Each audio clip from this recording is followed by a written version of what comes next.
நான் அனைவருக்கும் வணக்கங்க. நான் உங்ககிட்ட அடிக்கடி பேச வர்றதுக்கு காரணம், பேச சொல்கிற சூழ்நிலை என்னென்னா, ஒருத்தவங்க அவங்க திறமையை காட்டுறாங்கன்னா அவங்கள நீங்கள் ஃபுல் சப்போர்ட் பண்ணணும்.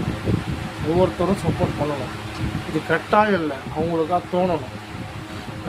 ஒரு 80 வயசு பாட்டி இன்றைக்கி ஒரு இது பண்ணுறாங்க, ஒரு வீடியோ பண்ணுறாங்க, ஒரு நடிக்கிறாங்க, ஒரு பாடுறாங்க, ஒரு ஆடுறாங்கன்னா அதை தள்ளி விட்ருவீங்க. ஆனால் வேறு ஏதோ விஷயத்த விட்டு பார்க்குறீங்க, லைக்கெல்லாம் போடுறீங்க. அது உங்கள் விருப்பம். அதே மாதிரி இருக்கிறவங்களுக்கு யார் பண்ணுறாங்களோ அவங்க திறமையை இது பண்ணி ஒரு லைக் போடுறதுல அவங்களுக்கு என்ன இருக்குது? அவங்கள விருப்பத்தை கிண்டல் வைக்கிறதோ கம்மன் அடிக்கிறது என்ன பண்ண போகிறீங்க? ஒன்றுமே கிடையாது.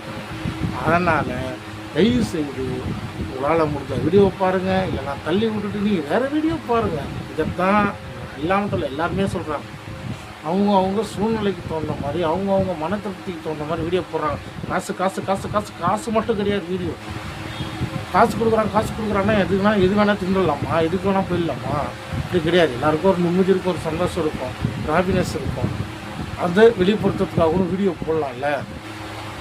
எனக்கு ஆசை, சின்ன வயசுலேருந்து சினிமாவில் நடிக்கணும், போகணும், வரணும்னு ஆசை. அது முடியல. சரி, நான் இப்போ இருக்கிறத இந்த ஒரு டெக்னாலஜியில் செல் உருவாக்குறது, இன்ஸ்டாகிராம், யூடியூப், நான் அதை பதிவு பண்ணுறேன், என்னுடைய உணர்வை வெளிப்படுத்துகிறேன். அது உங்களுக்கு பிடிக்கலாம், தள்ளிப்போங்க. ஒரு புது முயற்சியாக பண்ணுறேன். நான் ஒரே இடத்துல இருக்கிறேன், 1.5 அடியில் இருக்கிறேன். என் வேலை பார்த்துக்கிட்டு என் சூழ்நிலை, என் டைமுக்கு தகுந்த மாதிரி வீடியோ போடுறேன். நான் சம்பாரித்து அவர் சூழ்நிலையும் இருக்கேன், கஷ்டப்பட்டு வீட்டுக்கு காப்பாற்றி ஆகணும். நான் என்டர்டெயின்மெண்ட்டாக எந்த சுச்சுவேஷனில் இருக்கணும், நான் ஆசைப்பட்டு வீடியோ போடுறேன். அது முடிஞ்சளவுக்கு சப்போர்ட் பண்ணுங்கள், என்கரேஜ் பண்ணுங்கள். நீங்கள் ஒவ்வொரு நாள் ஒவ்வொரு சப்போர்ட் பண்ணாலே எங்கேயோ போயிடலாம். இன்றைக்கும் பாருங்கள், ஆங்கில இந்தியன், ஹிந்திக்காரன் எல்லாமே சரி நல்லா வளர்ந்து போயிட்டே இருக்கேன். ஏன்னா அவங்க ஊருக்காரனை நேசிக்கிறான், சப்போர்ட் பண்ணுறான், வளர்த்து விட்றான்.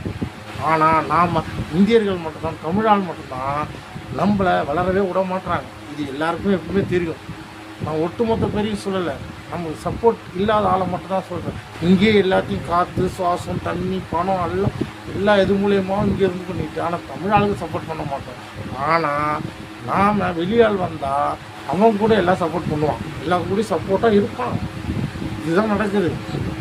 நம்ம வீட்லேயோ, நம்மளை சார்ந்தவங்களையோ, நம்ம ஃப்ரெண்டோ, நம்மளுக்கு தெரிஞ்சவங்களோ யாருன்னா வராங்க, சப்போர்ட் பண்ணுறாங்க, பெரிய அளவாக போகிறாங்கன்னா விட மாட்டாங்க.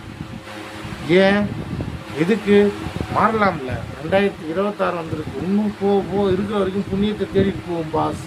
அன்பா நண்பிகள், தங்கச்சி, அக்காங்கள், அண்ணமார்கள் எல்லாருக்குமே சொல்கிறேன், என்கரேஜ்ன்றது உங்களால் ஒவ்வொருத்தராலையும் முடியும்.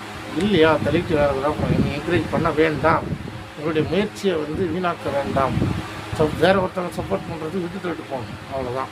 ஓகேங்களா? நான் என்னுடைய ஐடியாவில் போடுறேன்.